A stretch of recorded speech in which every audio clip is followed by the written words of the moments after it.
is an orgasm that is different. It feels like pressure. Basically, it feels like something's pushing down. That's how it's described. So blood flow goes to that area, and that stimulates a nerve that goes to your brain. You probably didn't want to know all this mechanics, but this is, I mean, it may take all the fun out of it, but but it stimulates oxytocin in the brain as well, and a little bit a different part of the brain.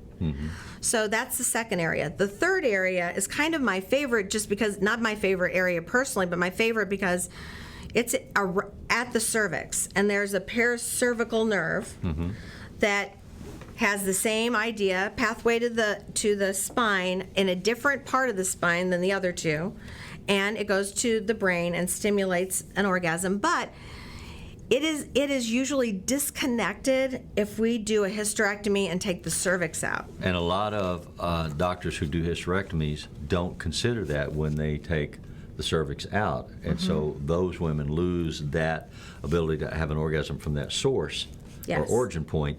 And if you're one of those women for whom that's the only origin point, you lose your ability to have orgasms. And you could learn to have an orgasm a different way. It's it's teachable, it's learnable. Because those nerves are there. Those nerves are there, but you're going to have to adjust yourself or become more accustomed to that. Basically, the cervix reacts to a pressure up, a movement, and usually it's from the penis pushing it up and down, but it can be digitally with your fingers or something else. But it is from the cervix moving back and forth. But it's kind of like a sighted person losing their eyesight. Their body will adapt and other senses become stronger, so those other orgasmic origin points can come online. They can. They can. But I just wouldn't want to take that away from somebody. So unless someone had cervical cancer, I would leave the cervix in. That is why I'd leave the cervix in.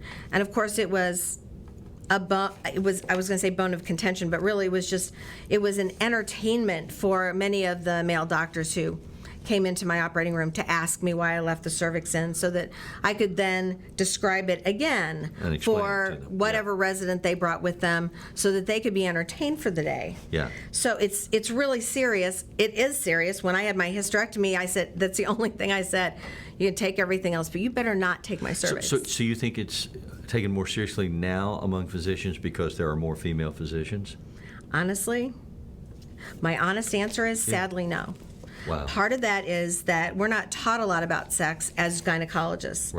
Some gynecologists and urologists you would think would be totally experts on sex. We're experts on babies. We're experts on surgery, but we're not experts on sex. We are not taught that.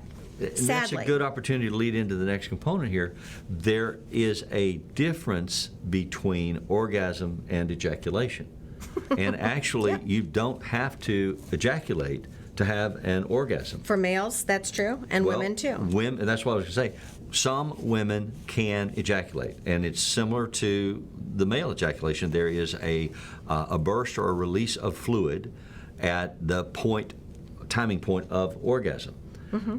So when you talk about being multi-orgasmic, there are two sort of interpretations of that. Separate things we're talking about. Yeah, there are two separate things. One, multi-orgasmic, is a woman who can have an orgasm clitorally and G-spot and cervix all at the same time. They all go off at the same time. That's a multi-orgasm. Or you can have an orgasm, and then you can have another orgasm, and then you can have another orgasm in a sequence, both for male or female. That's true. And men usually have more of a refractory period between orgasms. Women's usually build on them, on each other. So much so that some writers actually talk about waves of increasing intensity. So they what someone might call multi-orgasmic experience might just be a succession of high points, and the whole process is called an orgasm.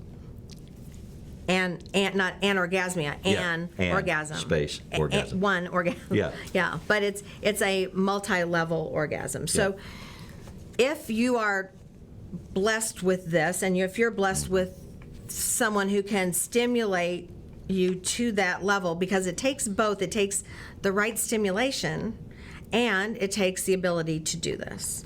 And all the right stimulation isn't going to work if your body just isn't wired for that.